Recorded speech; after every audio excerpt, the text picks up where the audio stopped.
Hello everyone, this is the Word Architect talking to you today. Now, most of you probably know me for my League videos or my Undertale videos, or maybe you don't and you're new here, in which case, welcome aboard.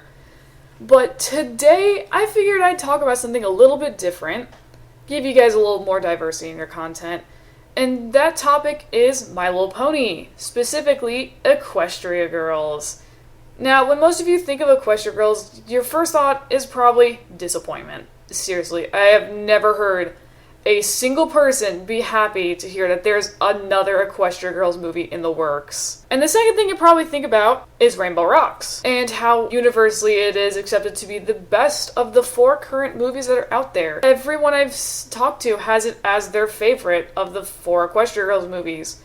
And I started wondering as to why this is, and I think I've come up with a couple of reasons. Now, when you think of the Equestria Girls lineup for villains, who do you think of? Probably Sunset, the Sirens, Human Twilight, and Gloriosa. Now, the trend with these villains is that 3 of the 4 get redeemed by the end of the movie. And I think that is partially why Rainbow Rocks is one of the best Equestria Girls movies, if not the best. The villains, the Sirens, do not get redeemed at the last minute. I'm not saying villain redemption is a bad thing, but it just doesn't work here. I mean, My Little Pony Friendship is Magic, as much as we love it, is generally known for its hasty reformations. But at least in the show, they're given some more time. Normally another episode or 2, or perhaps a season or so to reform. When I think of the major villains of Friendship is Magic, the show, the only major villain I think of that fits the reformed in their debut archetype is Luna. And at the very least, hers is very well done. It's a little bit short, but it's given ample time in the show to work with. Think about it. Once the climax is over and she's back to being her normal, small, weirdly light blue self, some of the characters have a few lines before they even realize that she's over there. In fact, it isn't until Celestia shows up that the others notice there's still a pony there. It's not Nightmare Moon anymore, but there's still a pony. And Celestia walks up to her and has a few short lines before Luna contemplates what she does, and then comes back to her sister. And she doesn't say, "Oh, I'm good now.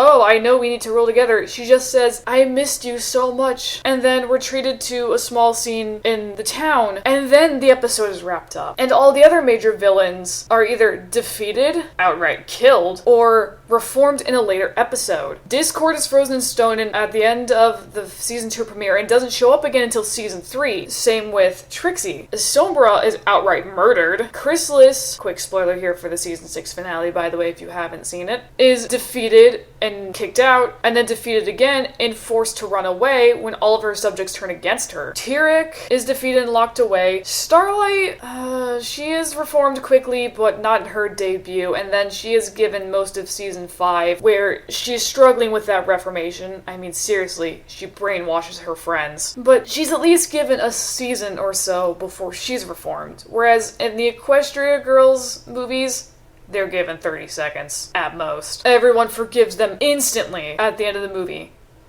Sure, Sunset still has some problems in Rainbow Rocks getting people's trust, but look at the end of the first Equestria Girls movie. The main 6 forgive her immediately! And that brings me to my next point. Tension. Tension is such an essential part of movies like this. And tension, it's essential to any story, really. In fact, looking once again to the Sword of Truth series by Terry Goodkind, I've read the first 9 books of it, and while they get really, really preachy after the first 2, they all have one thing in common that makes them stand out. Tension. So much tension. In the first 3 chapters of each book, we're introduced to something that starts off the plot of the book and creates underlying tension and suspicion. And then in chapters 7 to 10, we're generally introduced to what's the cause of that, and it continues to be a problem and build tension until the very end of the book, and I mean the very end of the book. These books all have their conflicts resolved in the last 10 pages of a 700-page book. In fact, the first book is resolved within the last 5. It's done so well because throughout the whole story there's so much tension, and it's finally relieved in the last moment.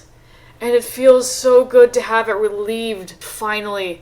And another series that does this fairly well is the Warrior Saga in the last book of the second series, Sunset. Throughout the entire second series, Brambleclaw has been training in the Dark Forest with his evil father Tigerstar and his brother Hawkfrost. And throughout the series, he's conflicted about it. For those of you who don't know, training in the Dark Forest is done in your dreams, where your body remains behind, but your soul goes to the Dark Forest to train, and somehow you end up with real injuries that you got to your soul, despite the fact your body wasn't there.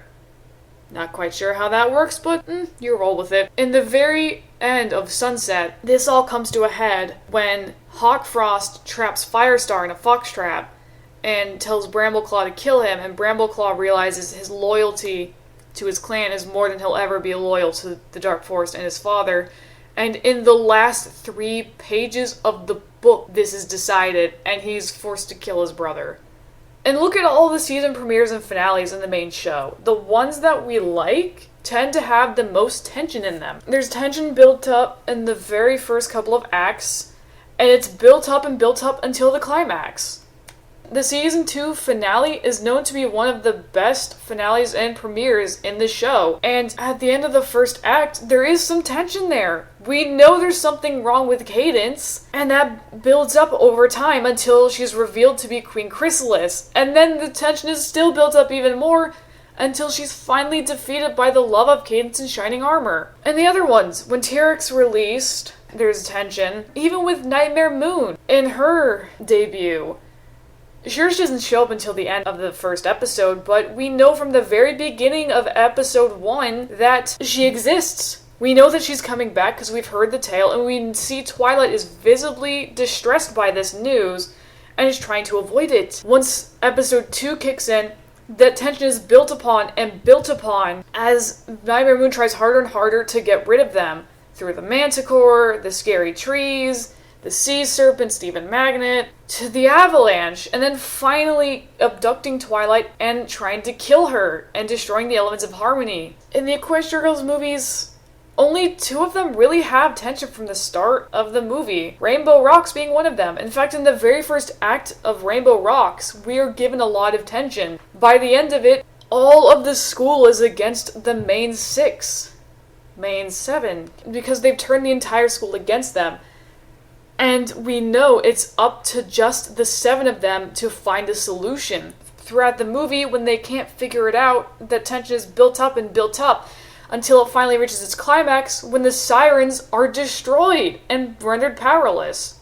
The original Equestria Girls movie also has a lot of tension from the start, as we know there's a clear villain there in Sunset, but that has a lot of other problems with it that I'll get to in a minute. And in the words of Silver-Quill, the tension is mostly dissipated by the time that the climax starts because Sunset doesn't have the crown, she's lost the fall formal, and no one is supporting her anymore.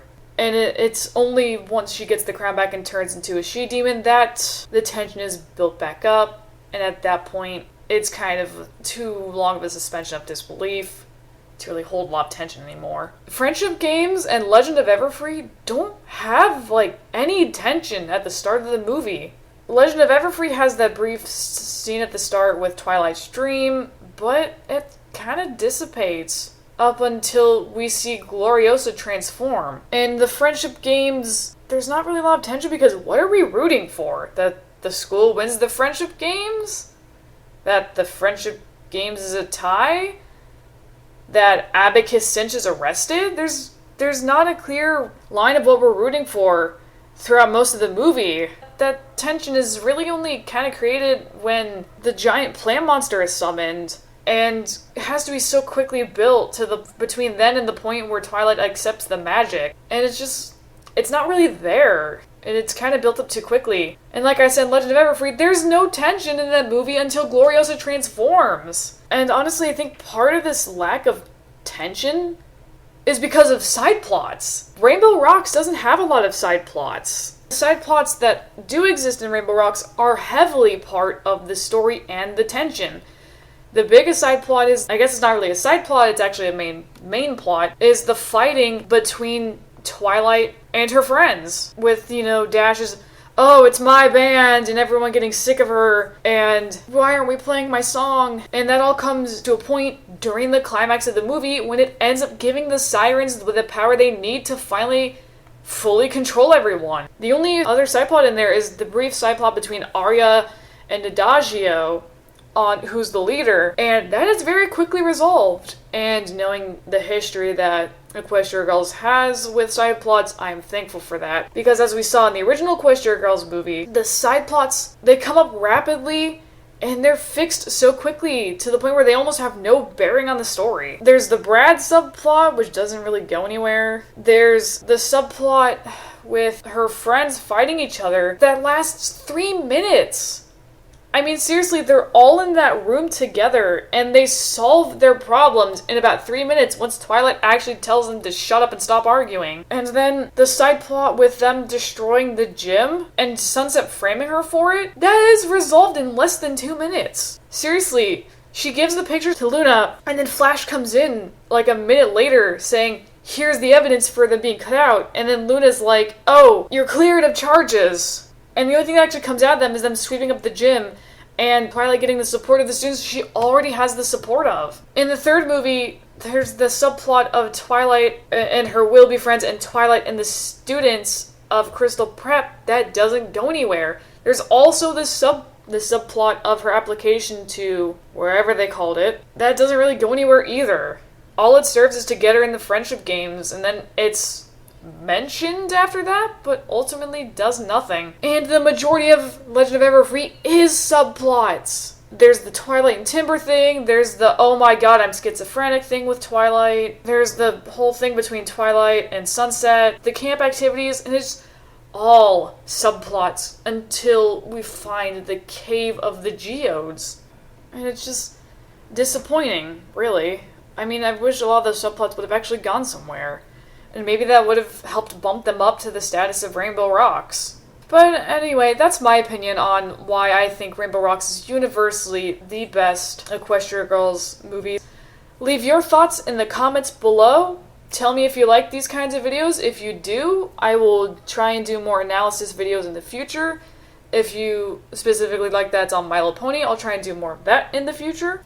And I will see you in the next video.